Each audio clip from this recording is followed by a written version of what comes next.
you just hydrogen. I suck your No, that's your boy. I have a pussy. No, you don't. You can check me. No, I you got already- surgery. I had surgery already. Yeah, in Everything. Thailand. Oh my god, how much? How much does it cost? 300,000 everything. Pesos? Yeah. Who paid for it? My own. No, you didn't. Yes, I am. Where'd you... So the year was 2019. I just turned 19 years old and I was working at a barber shop at the time, and I started to make some serious money during this time. I think I was making about $5,000 a month, which at that time for a 19-year-old, that was quite a bit of money. And so I thought, you know, it's time for me to go on a vacation, a solo trip. You know, just get away. You know, up until this point, I've never done anything like that. So I was just feeling adventurous. So I booked a trip to the Philippines for 2.5 weeks. And keep in mind, I'm going all by myself. So, you know, I get to Philippines. It was a chill time. I had a really fun time there.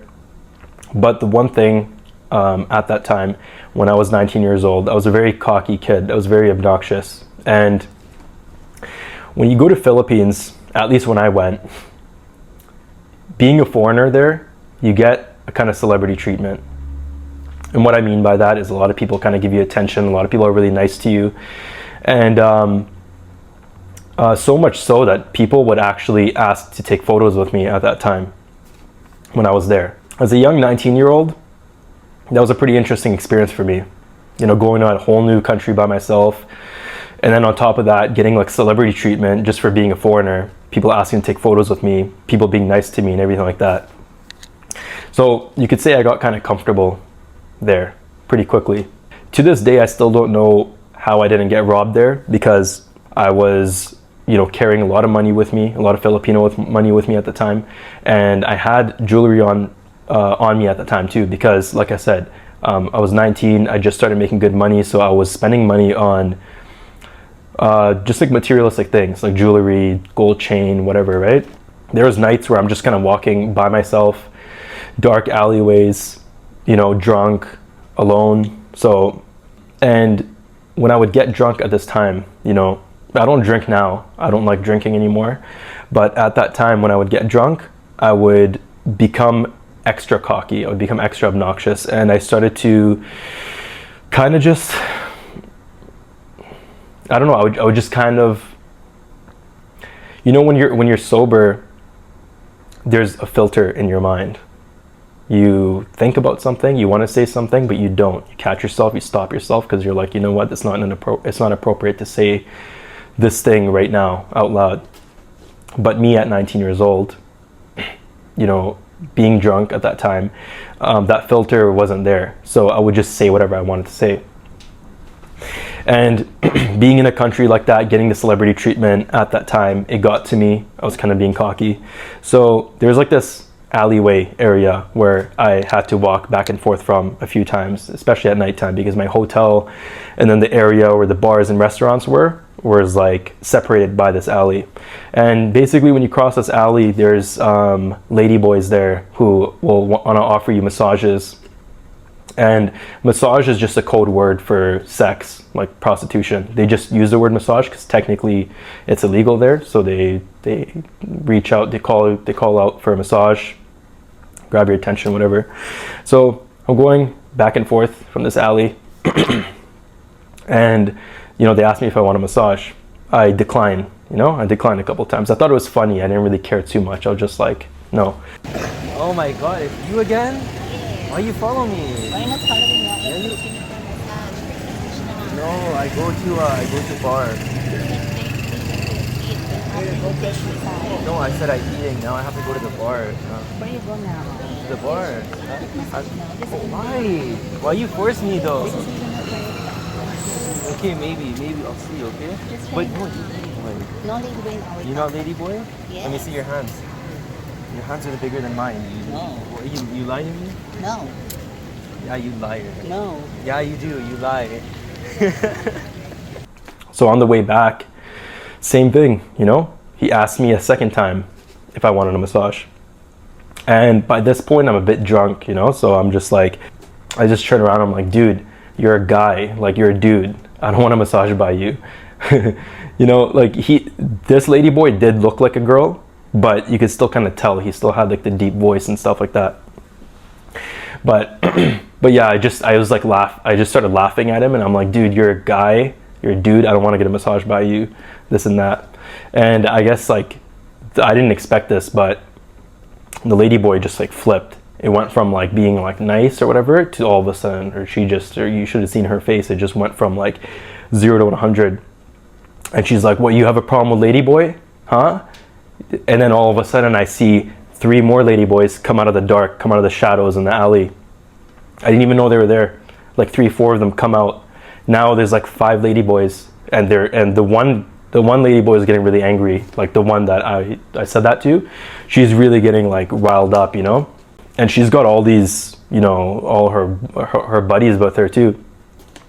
So at this point I'm like, holy shit. Like in my head I'm like, dude, I should de-escalate this, because I'm not trying to get jumped right now by 5 ladyboys in an alley in Philippines. Yeah, and then she started walking towards me. And then 3 of the other ladyboys started following her towards me. And at this point we're about probably like 20 meters apart, so we're not like that close, but she's gaining ground now. She's closing the distance on me. And at this point I'm like, dude, I gotta de-escalate this situation. I'm not about to fight 5 ladyboys. I don't want to be world starred by 5 ladyboys right now. That'd be embarrassing. I'd have to probably move cities, change my identity or something. So I'm like, no, well, I didn't mean it like that, you know. Let's chill out a little bit. I was just trying to tell you I didn't want a massage. Luckily, there's this Filipino guy that I kind of knew a little bit. He would always chill outside of my hotel room, smoking cigarettes.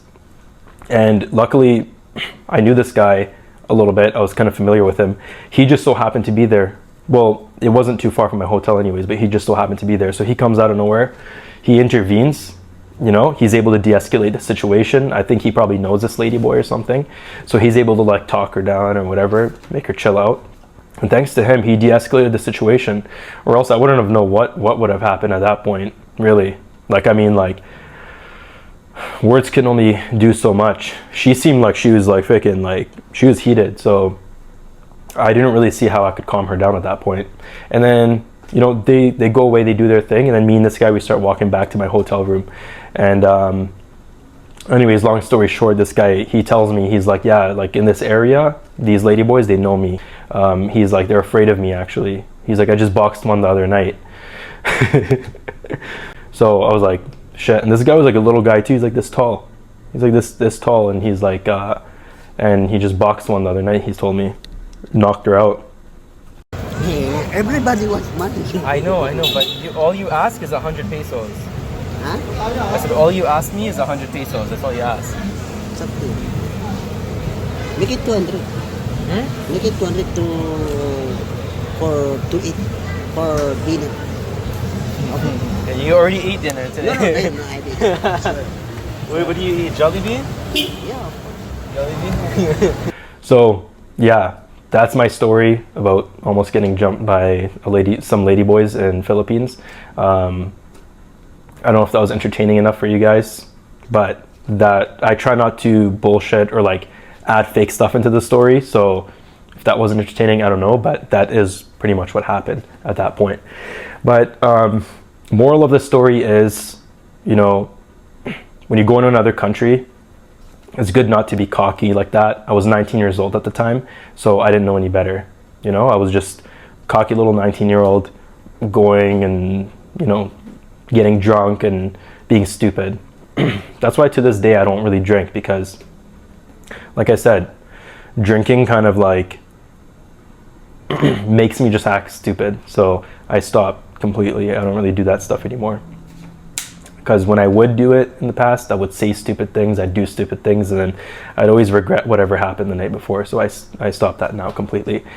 But yeah, moral of the story is, just like that, I just came back from a trip from Thailand right now for about 10 days. And that was 5 years ago, my trip in Philippines. And 5 years later now, I just came from a trip from Thailand. And, you know, now I'm smart enough to know, you know, when you're going overseas, especially when you're traveling by yourself, always try to de-escalate stuff. Like, don't agitate, you know, don't do that kind of stuff, especially when you're by yourself, because you don't know what's going to happen. You know, there's always stories of people getting jumped in countries, you know, overseas. So So yeah, I hope you guys enjoyed the story, and see you guys next time.